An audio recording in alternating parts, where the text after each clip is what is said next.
Hi hello ബൈത്തുൽ ഗാർഡനിൻ്റെ പുതിയൊരു വീഡിയോയിലേക്ക് എല്ലാ പ്രിയപ്പെട്ട കൂട്ടുകാരെ സ്വാഗതം ചെയ്യുന്നു. ഇന്നത്തെ വീഡിയോ നമ്മുടെ ഭക്ഷണത്തിൽ നല്ല രുചിയും നല്ല മണവും തരുന്ന നമ്മുടെ കറിവേപ്പില ചെടിയെക്കുറിച്ചാണ്.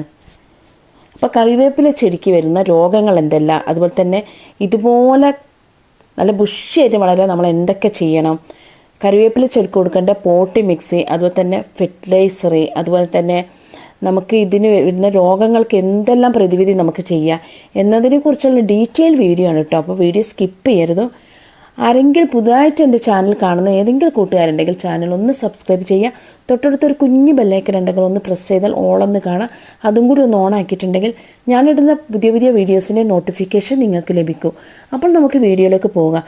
അപ്പോൾ കറിവേപ്പില ചെടി നമുക്കറിയാം, നമ്മൾ എന്തായാലും നിത്യവും നമ്മുടെ ആഹാരത്തിൽ ഉൾപ്പെടുത്തുന്ന ഒരു ഇലയാണ്. അപ്പോൾ ഇതിൽ നല്ല സ്വാദിഷ്ടമുള്ള ഇലയാണ്. അത് കൂടാതെ ഒരുപാട് പോഷക ഗുണങ്ങളുള്ളതാണ് കേട്ടോ. ഒരുപാട് അസുഖത്തിന് നമ്മൾ ഇത് ഉപയോഗിക്കുന്നുണ്ട്. കാരണം നമ്മൾ ചിക്കൻ ബോക്സ് ഒക്കെ ഉണ്ടെങ്കിൽ ഇതിൻ്റെ ഇലയും ആര്യവേപ്പിലയും കൂടിയൊക്കെ അരിച്ചിട്ട് നമ്മൾ തേച്ച് കൊടുക്കുന്നുണ്ട്. അതുപോലെ ദഹനക്കേട്, അങ്ങനെ ഒരുപാട് അസുഖങ്ങളുടെ പേരൊന്നും ഞാൻ ഇപ്പോൾ പറയുന്നില്ല.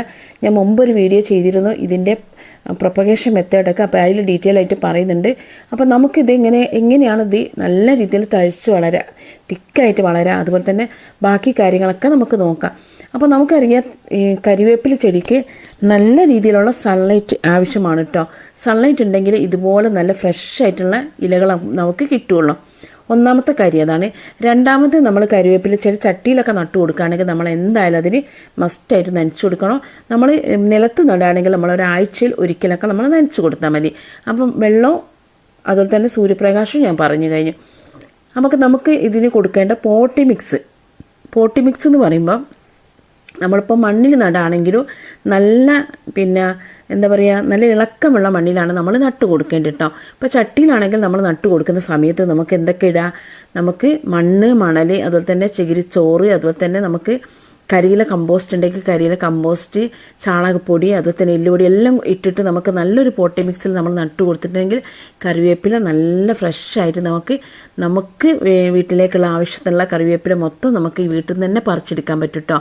അപ്പോൾ നമുക്ക് മണ്ണിലും അതുപോലെ തന്നെ ചട്ടിയിലും ഒക്കെ നട്ട് കൊടുക്കാൻ പറ്റുന്ന നല്ലൊരു ഇലച്ചെടിയാണ് കേട്ടോ.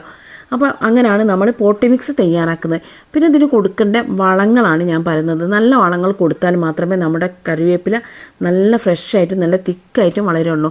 അപ്പോൾ നമുക്ക് ഏറ്റവും നല്ല ഓർഗാനിക് വളമായിട്ടുള്ള നമ്മുടെ കഞ്ഞിവെള്ളത്തിൽ നമുക്കറിയാം അതൊരു പെസ്റ്റിസൈഡ് ആണ്, അതുപോലെ തന്നെ ഫെർട്ടിലൈസറാണ്, അങ്ങനെയൊക്കെയാണ് കേട്ടോ നമ്മുടെ കഞ്ഞിവെള്ളം. അപ്പോൾ കഞ്ഞിവെള്ളം 2-3 ദിവസം മുന്നേ നമ്മൾ എടുത്ത് വെക്കാൻ, 2 ദിവസം മുന്നത്തെ കഞ്ഞിവെള്ളം എടുത്ത് വെച്ചിട്ട് അത് 2 ദിവസം കഴിഞ്ഞിട്ട് അതിലേക്ക് നമുക്ക് കുറച്ച് പച്ചവെള്ളം ആഡ് ചെയ്യുക. നല്ല രീതിയിൽ പച്ചവെള്ളം ആഡ് ചെയ്താൽ, അതുപോലെ തന്നെ ചാരം, നമ്മൾ തെങ്ങിൻ്റെ മട്ടിലൊക്കെ കത്തിച്ചുള്ള ചാരം കൂടി ആഡ് ചെയ്തിട്ട് അതിൻ്റെ കൂടെ നമുക്കൊരു ചെറുനാരങ്ങൻ്റെ പകുതി എടുത്തിട്ട് അത് പിഴിഞ്ഞിട്ട് അത് കൂടി ഇട്ടിട്ട് നമുക്ക് എന്ത് ചെയ്യാം, ആ വെള്ളം നമ്മൾ കറിവേപ്പിലിൻ്റെ ചുവട്ടിൽ, അതായത് ചുവട്ടെന്ന് പറയുമ്പോൾ കറിവേപ്പിൻ്റെ ആ തണ്ട് നിൽക്കുന്നതിൻ്റെ ചുറ്റുപാട് നമ്മളൊന്ന് നല്ല റൗണ്ടിലൊന്ന് ഇളക്കി കൊടുത്തതിന് ശേഷം അതിലേക്ക് നമുക്ക് ഒഴിച്ചു കൊടുക്കട്ടോ. ഇങ്ങനെ നമ്മൾ ഒരു മാസത്തിൽ 2 പ്രാവശ്യം നമ്മൾ ചെയ്തിട്ടുണ്ടെങ്കിൽ നല്ല ഓർഗാനിക് വളമാണ് ഇത് കേട്ടോ. അതുകൂടാതെ നമുക്ക് എന്ത് ചെയ്യാം, നമ്മൾക്ക് ചാണകപ്പൊടി ഇട്ട് കൊടുക്കാം കേട്ടോ. ചാണകപ്പൊടി ഇട്ടിട്ടുണ്ടെങ്കിലും നല്ലൊരു ഫെർട്ടിലൈസറാണ് ചാണകപ്പൊടി. അതിൻ്റെ കൂടെ നമുക്ക് ചാരവും അതുപോലെ തന്നെ നമുക്ക് എന്താ പറയുക, എല്ലുപൊടിയും കൂടി നമുക്ക് ആഡ് ചെയ്തിട്ടുണ്ടെങ്കിൽ അതും നമ്മുടെ ഈ കറിവേപ്പില നല്ല രീതിയിൽ തഴച്ച് വളരാൻ നമ്മളെ സഹായിക്കുന്ന ഒരു നല്ലൊരു വളമാണ് കേട്ടോ.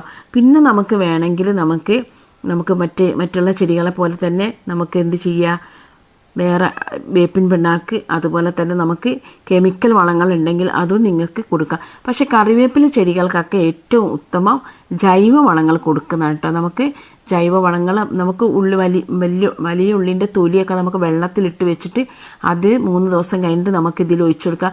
ബനാന ഫെർട്ടിലൈസർ ആക്കിയിട്ട് നമുക്ക് ബനാന വെള്ളത്തിലിട്ട് വെച്ചിട്ട് അതും നമുക്ക് ഇട്ട് കൊടുക്കട്ടോ. പിന്നെ ഇതിൽ വരുന്ന രോഗങ്ങളാണ് കേട്ടോ. നമുക്ക് രോഗങ്ങൾ എന്തൊക്കെയാണ് വരുന്നത്, ഫംഗസ് രോഗങ്ങൾ വരുന്നുണ്ട്, ഇലപ്പുള്ളി രോഗങ്ങൾ വരുന്നുണ്ട്, നമുക്ക് ബ്ലാക്ക് ഡോട്ട്സ് വരുന്നുണ്ട്, അതുപോലെ തന്നെ വൈറ്റ് കുത്തുകുത്ത് വരുന്നുണ്ട്, കറുപ്പ് ഇതിൽ ഇലകളിൽ കുത്തുകുത്ത് വരുന്നുണ്ട് കേട്ടോ. ഇതൊക്കെ നമുക്ക് വരുന്നത് ഓരോ ഫംഗൽ ഇൻഫെക്ഷൻ കൊണ്ടിട്ടാണ് നമുക്ക് വരുന്നത്. അപ്പോൾ അങ്ങനെ വന്നിട്ടുണ്ടെങ്കിൽ നമ്മൾ എന്ത് ചെയ്യണോ, ഇങ്ങനെ മുരടിച്ച് കിടക്കുന്ന അല്ലെങ്കിൽ ഇതുപോലെ കാണുന്ന ബ്ലാക്ക് ഡോട്ട് ഇത് കുത്തൊക്കെ ഉണ്ടെങ്കിൽ അവിടെ നമ്മൾ കട്ട് ചെയ്ത് കൊടുക്കട്ടോ. നമ്മൾ നല്ല രീതിയിൽ നമ്മൾ കട്ട് ചെയ്ത് കൊടുക്കുക. കട്ട് ചെയ്ത് കൊടുത്തിട്ട് പുതിയ നാമ്പുകൾ വരും. അതുകൂടാതെ നമുക്ക് നീം ഓയിൽ സ്പ്രേ ചെയ്ത് കൊടുക്കുക. അതുകൂടാതെ നമുക്ക് നമ്മുടെ ഫംഗിസൈഡ് ആയിട്ടുള്ള സാഫ് ഇതിൽ നല്ലോണം വെള്ളത്തിൽ ഡൈലൂട്ട് ചെയ്തിട്ട് നമുക്ക് ഒഴിച്ച് കൊടുക്കുക. പിന്നെ അതിൽ വരുന്നൊരു പുഴുക്കടി, അതുപോലെ തന്നെ പുഴുക്കൾ മുട്ടയിട്ടിട്ടൊക്കെ ഇതിൽ ഇലകളൊക്കെ കേടി വരും. അതിനൊക്കെ നമുക്ക് പെസ്റ്റിസൈഡ് ആയിട്ട് അല്ലെങ്കിൽ ഫംഗിസൈഡ് എന്തെങ്കിലും നമ്മൾ ഒഴിച്ച് കൊടുക്കണം. പിന്നെ നമ്മൾ കാര്യമായിട്ട് ചെയ്യേണ്ടത് ഇങ്ങനെ വന്ന ചെടികൾ കരിവേപ്പിലുണ്ടെങ്കിൽ അത് നല്ല രീതിയിൽ കട്ട് ചെയ്ത് കൊടുക്കുക. കട്ട് ചെയ്ത് പ്രൂണിങ് ചെയ്യുക.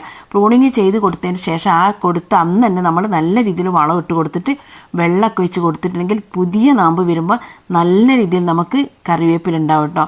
ആ രീതിയിൽ നമ്മൾ ചെയ്ത് കൊടുത്താൽ മതി. ഈ രീതിയിലൊക്കെ നമുക്ക് ചെയ്തിട്ടുണ്ടെങ്കിൽ നമുക്ക് വീട്ടിലെ ആവശ്യത്തിലുള്ള കറിവേപ്പില നമുക്ക് വീട്ടിൽ തന്നെ കിട്ടും കേട്ടോ.